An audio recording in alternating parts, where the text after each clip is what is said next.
Olá, meus irmãos. Quem entra no reino dos céus? Esse é um subtítulo. Eu estou com a Bíblia aqui, Nova Almeida Atualizada, no livro de Mateus, capítulo 7, dos versos 21 a 23. Este é o subtítulo, Quem entra no reino dos céus? E o texto é o seguinte: Nem todo que me diz, Senhor, Senhor, entrará no reino dos céus, mas aquele que faz a vontade de meu Pai, que estás no céu. Olha que interessante, muitos naquele dia vão me dizer, Senhor, Senhor, nós não profetizamos em seu nome? Em seu nome não expulsamos demônios? E em seu nome não fizemos muitos milagres? Então lhes direi claramente, eu nunca conheci vocês, afastem-se de mim, vocês que praticam o mal, ou em outra linguagem, que pratica a iniquidade. Meus irmãos, na sequência, nós temos dos versos 21 ao 23, uma parábola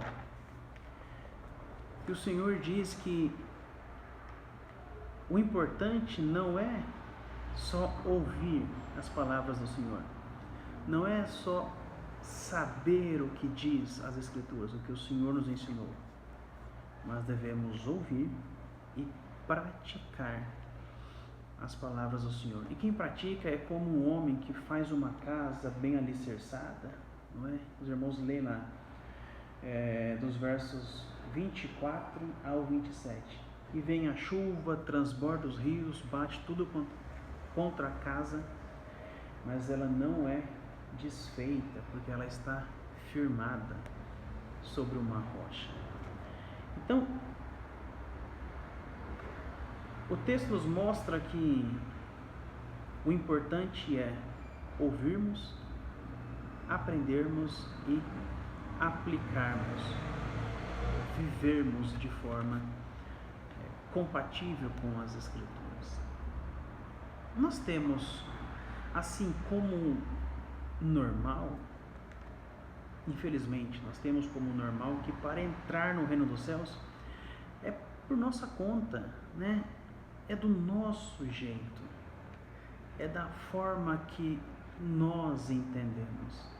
E talvez isto seja simplesmente fruto da nossa natureza humana, da nossa natureza pecadora. Com isso, então, nós tendemos a pensar que com boas ações nós podemos merecer a vida eterna, ou então nós podemos, comprar o céu, comprar a vida eterna. E nós acabamos que por ligar estas boas ações a ações como ir à igreja todos os dias, ou o máximo de dias que der, andarmos de acordo com as ordens da instituição, bem regradinho, a sermos, assim como diz, caros servos de Deus, dentro do olhar dos homens. E nós acabamos por esquecer que não somos nós que ditamos as regras. Não é o nosso coração que dita as regras. Não é a nossa mente que dita as regras. Não é a nossa instituição que dita as regras, nem muito menos os nossos líderes, mas o nosso Senhor Jesus.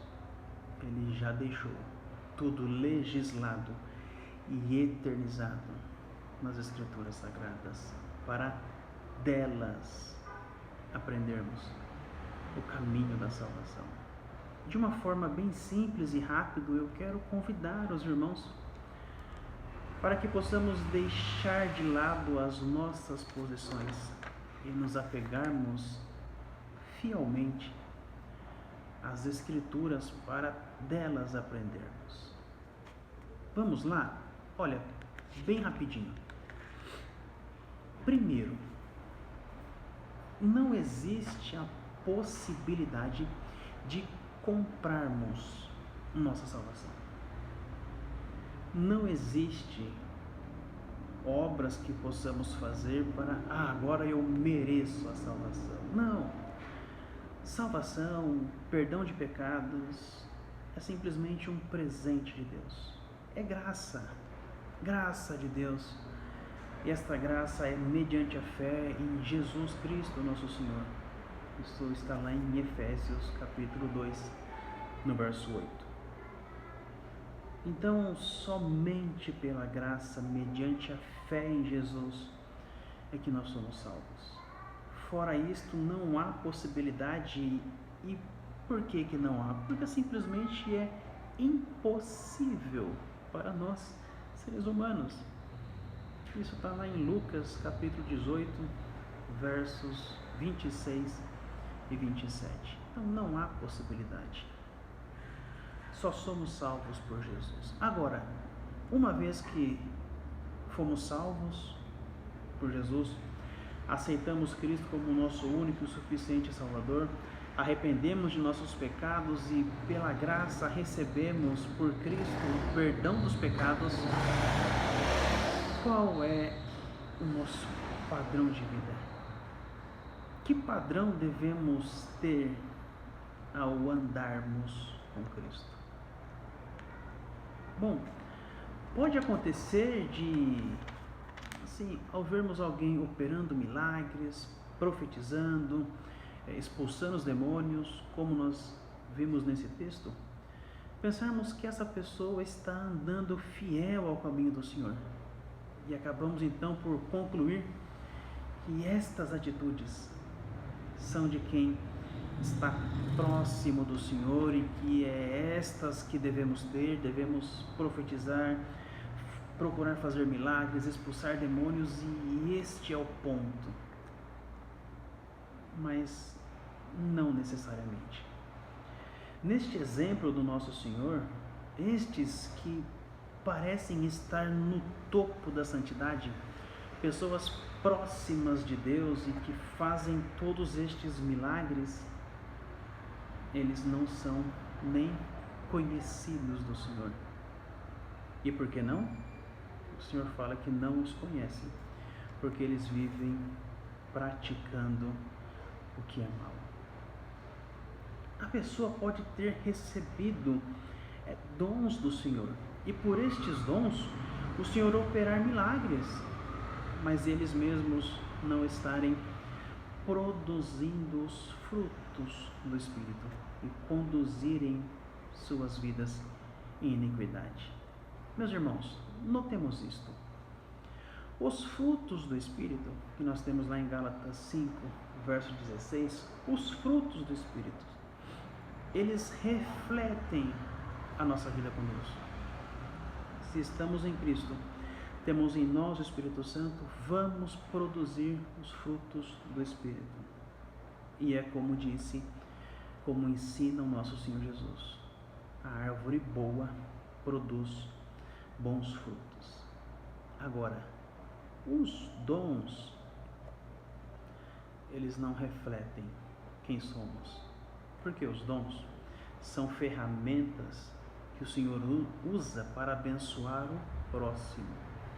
Então, os frutos do Espírito representam a nossa vida, o que nós estamos vivendo no caminho de Deus. Os dons não. Os dons Deus presenteia as pessoas, para que por meio dos dons Deus abençoe a vida do próximo. Um exemplo é Balaão. Balaão, nós temos relato dele tanto no Novo Testamento quanto lá no Antigo, mas principalmente no Antigo. Balaão, ele é chamado profeta, né? Ele é um profeta. Balaão, Deus usa dele e faz profecias maravilhosas para Israel e cumpre todas. E ele acerta as profecias, todas elas cumprem, mas mesmo assim ele é chamado de falso profeta. Olha que interessante.